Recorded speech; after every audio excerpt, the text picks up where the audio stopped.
In Minister Kobunwan's letter to the Minister of Finance dated the 18th of February 2014, the Minister highlighted 4 issues in particular that he felt were not addressed by the AHPETC, hereafter referred to as the Town Council. This led to his request to the Minister of Finance to carry out an audit on the Town Council through the Auditor General's Office, the AGO. Ms. Sylvia Lim has already spoken on the first 2 points covering related party transactions and the transfer of sinking funds. The third issue on the failure to make accounts available, to make available accounts and records after the audit period FY 12-13 available to the Auditor Fukon Tan, called subsequent event review, has been addressed by the AGO. The AGO found no significant matters in these documents that would materially affect the Town Council's FY 12-13 financial statements. Be that as it may, the Town Council acknowledges the points made by the AGO on this note.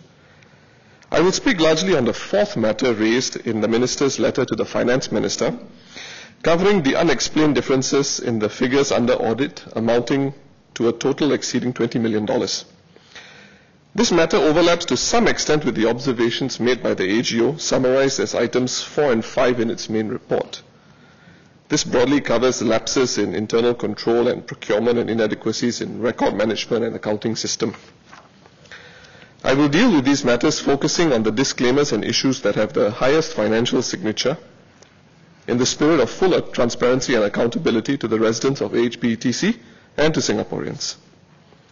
I will also provide some context that the public should be made aware of, acknowledge shortcomings, identify areas where systemic improvements will be or have already been made, and where processes will continue to be enhanced.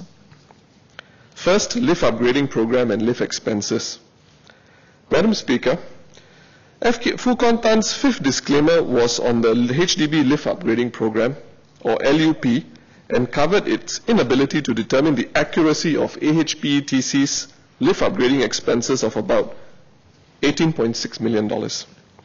To provide some context to this point, the FMSS staff who previously worked in the Hougang Town Council environment were not familiar with the nature of the billings to HDB for LUP works, as no lift upgrading was carried out in Hougang SMC in the past.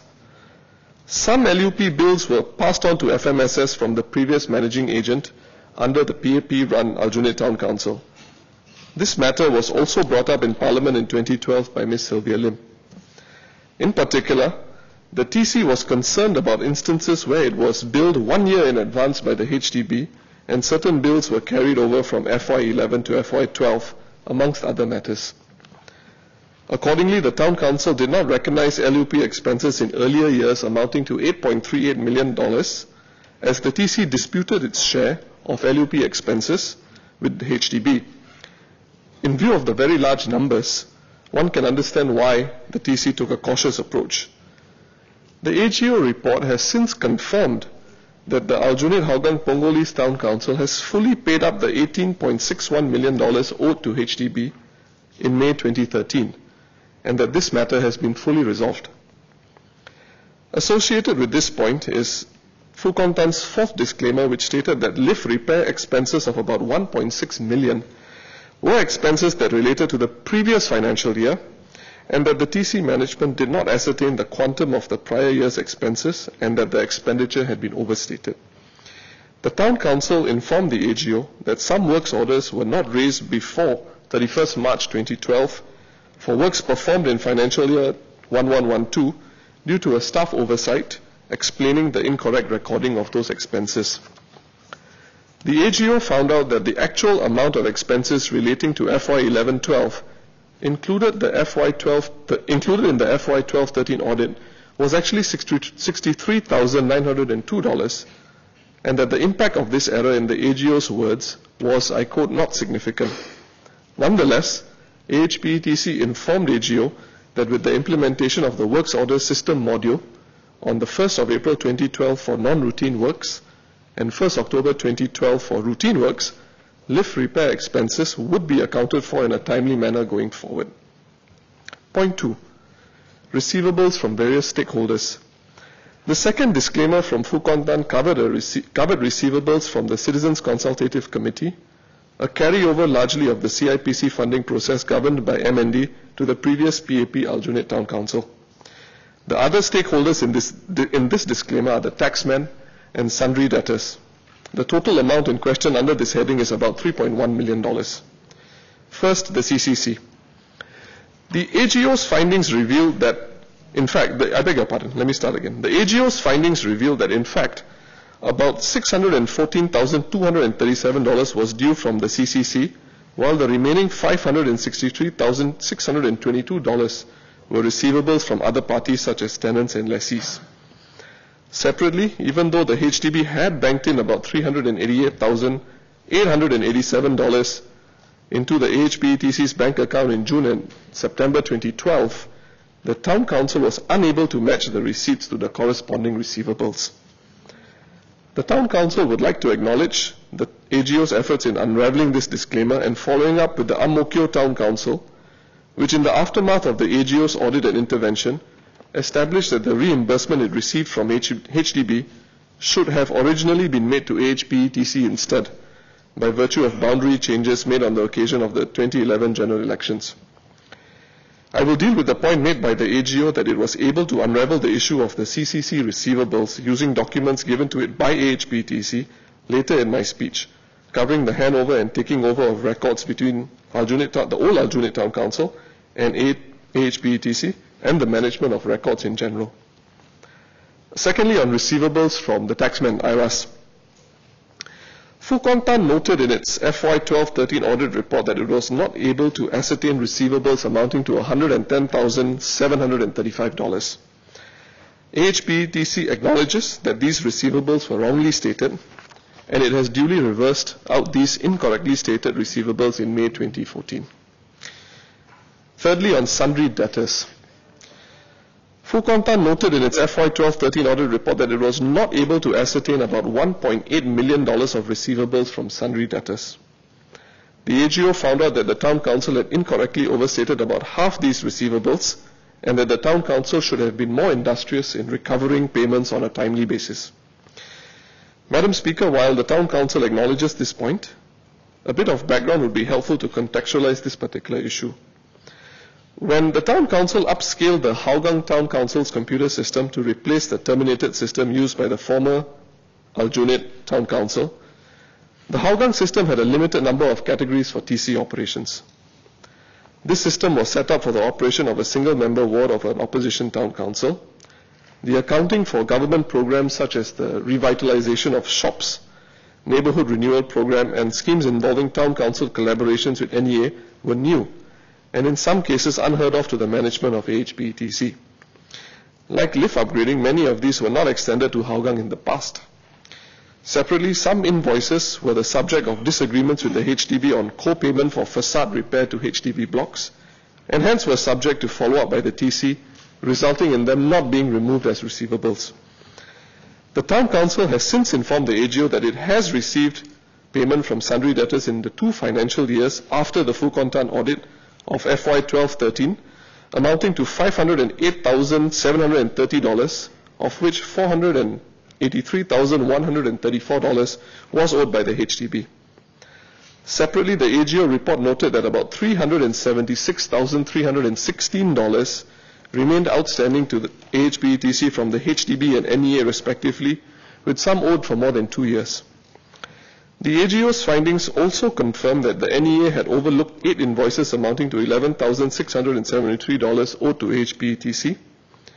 For 2 particular invoices not rejected by HDB and deemed to be in order, HDB informed the AGO that it was still reviewing claims amounting to $175,067, which it received in May and September 2012, almost 2.5 years after they were presented to the HDB by AHPETC.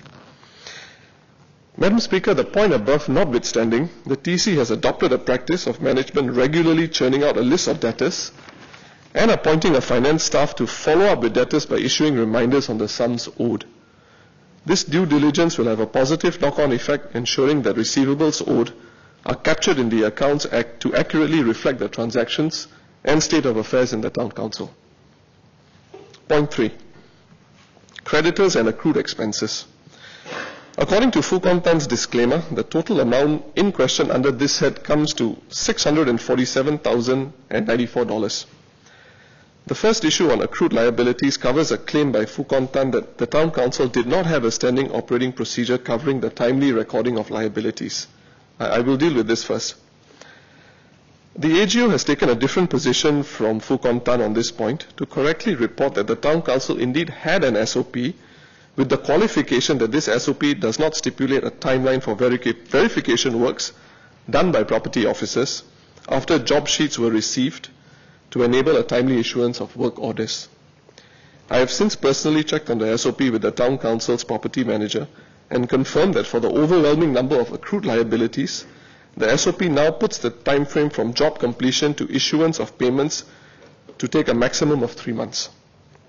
Secondly, on accruals without work orders. Fukontan reported that the Town Council was unable to provide details covering some $338,379 in accrued expenses from the previous Aljunied Town Council. The Town Council explained that it was not able to provide the details required as it did not have supporting documents. The AGO was able to find out that some of these items were overstatements, as the Town Council did not reverse out the accrued expenses from its accounts. As explained earlier, the Town Council was hampered operating a GRC with a manual works order system. With the rollout of a new works order system in 2012, the Town Council is enhancing its SOPs to ensure that moving forward, an accurate reflection of the amounts due to external parties is established. Thirdly, on other payables. The AGO found poor monitoring and lack of due diligence by the Town Council in following up on items in a temporary clearing account, which Fukontan noted came up to $308,715. The Town Council has since cleared up many of the receipts and will put in resources to clear up the remaining amount. Madam Speaker, the TC accepts that proper management involving the handover of records from the previous management was something that on hindsight should have been better addressed. The reality at that time was that many staff who signed for finance-related files from the previous managing agent after GE 2011 resigned in 2011 and 2012. With this came the loss of the institutional knowledge specific to documents pertaining to the handover period. Going forward, and in the interest of better corporate governance, the Town Council will monitor the management and handover of records more systematically. To that end, proper handover procedures for resigning staff prior to the issuance of their final paycheck has already been implemented. Before concluding, Madam Speaker, I wish to say a few words about tenders and contracts, as I have been the chairman of the Tenders and Contracts Committee since 2012. In that context, it would also be appropriate for me to make some comments about the managing agent's role in the decision-making process involving the calling of tenders and award of contracts, in view of some media reports insinuating personal benefit for FMSS by virtue of being the managing agent of AHPETC. Firstly, in a situation where FMSS is a tenderer in a tender called by the Town Council, as was the case in 2011 for the managing agent contract, FMSS is kept at an arm's length and a China wall is built between FMSS and the Town Council. What happens in such a case? The evaluation of such a tender is done solely by the elected and appointed members of the Town Council, all of whom have no interest, pecuniary or otherwise, in FMSS. The decision-making to award the tender in such a case would be the sole remit of the Tenders and Contract Committee. No staff member of the managing agent is privy to the evaluation or decision-making process in this case. The Secretary of the Town Council, Mr. Danny Loh, and its General Manager, Ms. Hao Wing Fan, are not involved in this process at all. In 2011, in view of operational exigencies, a decision was made with the concurrence of town councillors, and as detailed earlier, FMSS did not participate in the evaluation or recommendation in strict adherence with the Town Council financial rules. This was the same scenario that played itself out late last year and early this year, when town councillors met to evaluate the specifications of the managing agent tender for FY 2015 and beyond. In a second scenario, where FMSS does not participate in the tenders called by the Town Council pertaining, for example, to conservancy, lift maintenance and horticultural contracts, FMSS's role is purely administrative. FMSS is expected to thoroughly evaluate and assess the tenderers and recommend which tenderers meet the minimum requirements of the Town Council. At no point does FMSS make a decision on who to award the tender to. FMSS's administrative role is purely to advise the Tenders and Contracts Committee on the tenderers and their submissions. It is for the committee to deliberate and determine, in the interest of the residents of the Town Council, which tenderer the contract ought to be awarded to after considering all the relevant facts. Once again, no personal benefit is accrued to FMSS by virtue of these processes. Madam Speaker, I have not covered all the points made by both the AGO and PwC in their reports, but have focused on the big sum items. This in no way minifies or downplays the weight the Town Council places on areas where the amounts owing or owed and for reconciliation or follow-up are lower or less significant. The Town Council will strengthen its processes, and we will do it with the same vigor when we sought to ensure that residents' lives would not be affected during the course of the post-GE 2011 handover. I would like to thank all the staff of the Town Council, past and present, for their efforts and service to the Town Council. I note that the AGO, with a full-time team working for almost a year, with up to 16 personnel, including those from PwC, did not flag out any potential criminal wrongdoing on the part of any staff member of the Town Council. We will make full use of the AGO's findings to boost our financial systems and processes. Thank you.